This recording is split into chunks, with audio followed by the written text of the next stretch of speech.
আমি আজকে একটু ছানা আছে, একটু পাউরুটি, একটা ডিম দিয়ে একটা কিছু ভাজছি চপের মতো, পরে দেখাবো।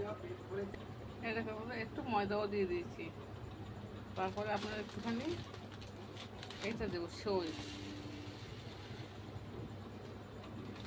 দেখুন এই দেখুন ছানা দিয়ে আর পাউরুটি দিয়ে এটা বানিয়েছি, সব দেখিয়ে দিয়েছি।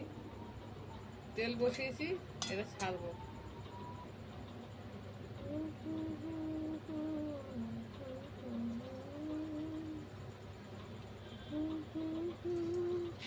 ও হাতে তেল লেগে গেল গো।